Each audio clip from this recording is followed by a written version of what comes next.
नमस्ते, माझी मराठी रेसिपी चॅनलमध्ये तुम्हा सर्वांचं पुन्हा एकदा खूप खूप स्वागत। आज मी तुम्हाला रव्याचे लाडू बनवून दाखवते। पाकातील रव्याचे लाडू कसे बनवायचे हे मी आज तुम्हाला दाखवते। त्याच्यासाठी मी इथं घेतला रवा अर्धा किलो एवढा प्रमाणाचा मी इथं रवा घेतलाय, सुजी आणि त्याच्या निम्मा अर्ध साखर घेतली। हा 500 ग्रॅम रवा आणि त्याच्या निम्मी अर्धी साखर। तर मापानं तुम्ही बघू शकता, हे छोटं पातेलं एक रवा आणि हे त्याच्या निम्म्याचं छोटं साखर घेतली आणि हे तूप घेतले, 2-3 चमचे तूप घेतलं आणि ही वेलचीची पावडर बनवून घेतली। तर पाक कसा बनवायचा लाडूसाठी, रव्याच्या लाडूसाठी हे मी तुम्हाला आज दाखवते। बऱ्याच मैत्रिणींचा पाक बिघडतो, तो छान असा जमत नाही, तर तो असा व्यवस्थित बनवायला मी आज तुम्हाला ते दाखवते। आणि व्हिडिओला शेवटपर्यंत बघत राहा, अजिबात स्किप करू नका, म्हणजे तुम्हाला कळेल की कसं बनवायचं ते लाडूचं प्रमाण। चला, इथं मी कढई गरम करायला ठेवून घेतली। आता याच्यात तूप टाकून घेऊ।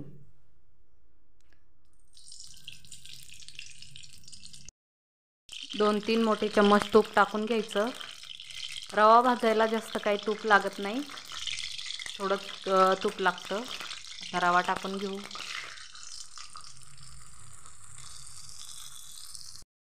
छान असं हलवून घ्यायचं।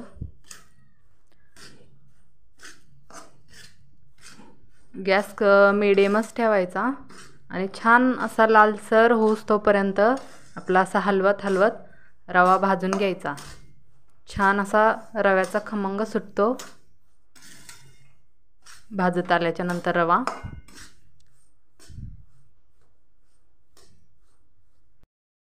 छान असा हलवत खरपूस असा भाजून घ्यायचा रवा।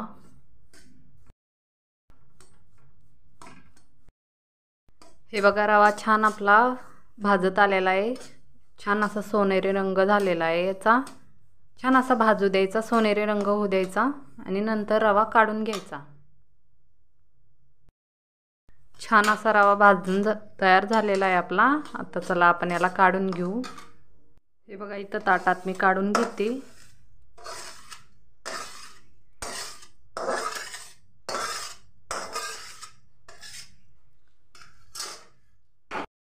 तर याला असंच साईडला ठेवून द्यायचं आणि चाचणी तयार करून घेऊ। ज्या पातेल्यानं आपण रवा घेतला होता त्याच पातेल्यानं आपण मोठं अर्ध पातेलं साखर घेतलेली आहे। तर चला आता चाचणी बनवून घेऊ। पातेलं ठेवून घेतलं, आता साखर घालून घेऊ। साखर घालून घेतली। आता याच्यात पाणी घालून घ्यायचं। याच्यात जेवढं साखर बुडेल तिथपर्यंतच पाणी घालून घ्यायचं। साधारणतः 1 ग्लास एवढं मी पाणी घालून घेतलं। गॅस मीडियमच ठेवायचा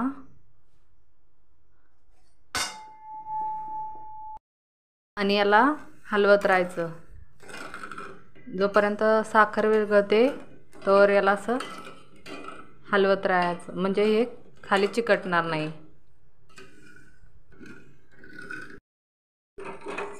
हे बघा, छान अशी साखर विरघळायला लागली, याला असंच हलवत राहायचं।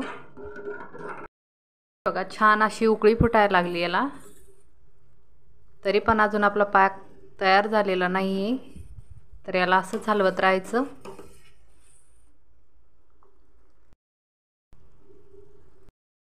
तर हे बघा, पाक आपला तयार होत आलेला आहे। आता चाचणी कशी तयार झाली हे कसं कळायचं? हे बघा, शेवटचं थेंब बघा किती हळू असा पडतो। हे बघा, हे बघा,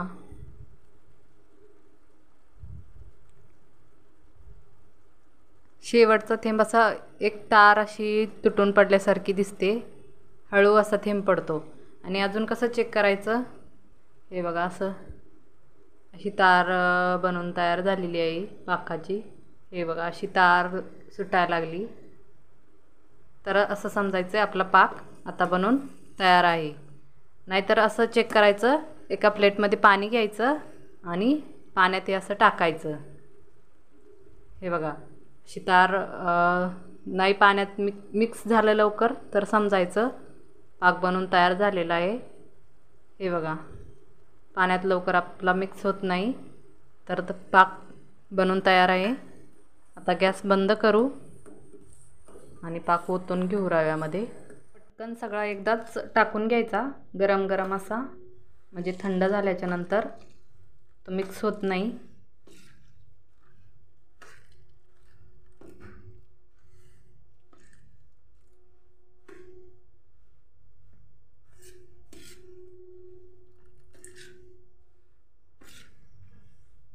छान असा टाकून घ्यायचा।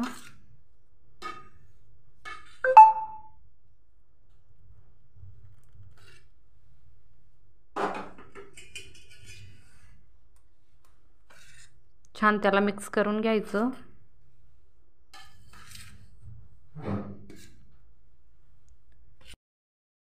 हे बघा, छान असा सगळा पाक मी याच्यात टाकून घेतला।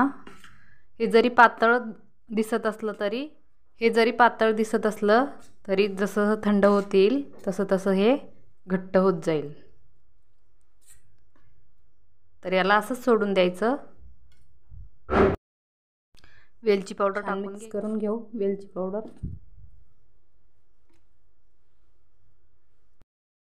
हे बघा, छान अशी चाचणी शोषून घेत आहे आपला रवा। आता जसं जसं थंड होत जाईल तसं हे चाचणी शोषून घेईल तसं।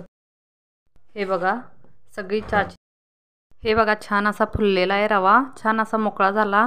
तर चला आपण पटापट याचे असे लाडू वळून घेऊ।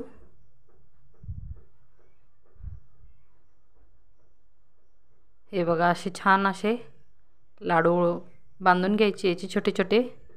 तुम्ही पाहिजे असेल तर याच्यात ड्रायफ्रूट पण घालू शकता, ड्रायफ्रूट पण घालायचे याच्यात, छान लागतात ड्रायफ्रूटही।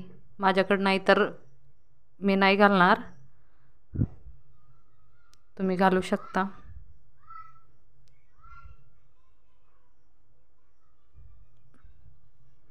छान पटापट असे आपण छोटे छोटे असे लाडू याचे बनवून घ्यायचे।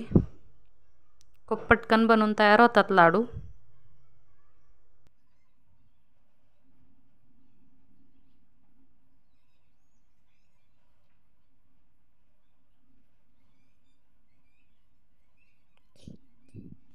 रवा गरम असतानाच नाही बांधायचे लाडू, तर ते कडक होतात, फुटत नाही। तर छान असं थंड आणि मोकळं सुटसुटीत होऊ द्यायचं आणि नंतर असे वळून घ्यायचे। तर चला लवकर लवकर आपले सगळे लाडू आपण बनवून घेऊ। तर हे बघा, ऑलमोस्ट सर्व लाडू माझे बनवून इथं तयार झालेले आहे। खूप पटकन असे बनवून तयार होतात लाडू, जास्त काही वेळ लागत नाही लाडू बनवण्यासाठी। हे बघा, सर्व लाडू माझे असे बनवून तयार झालेले आहे। हे बघा, किती सगळे लाडू बनवून तयार झाले। हे बघा, चाचणी व्यवस्थित बनली की लाडू अजिबात खराब होत नाही, अजिबात बिघडत नाही। आणि बघा, तुम्ही पण बनवून बघा आणि व्हिडिओ आवडला असेल तर चॅनलला लाईक आणि सबस्क्राईब करायला विसरू नका। आणि सांगा माझी लाडू रेसिपी कशी वाटली कमेंट बॉक्समध्ये। तर भेटू अजून दुसऱ्या नवीन रेसिपीमध्ये, तोपर्यंत थँक्यू।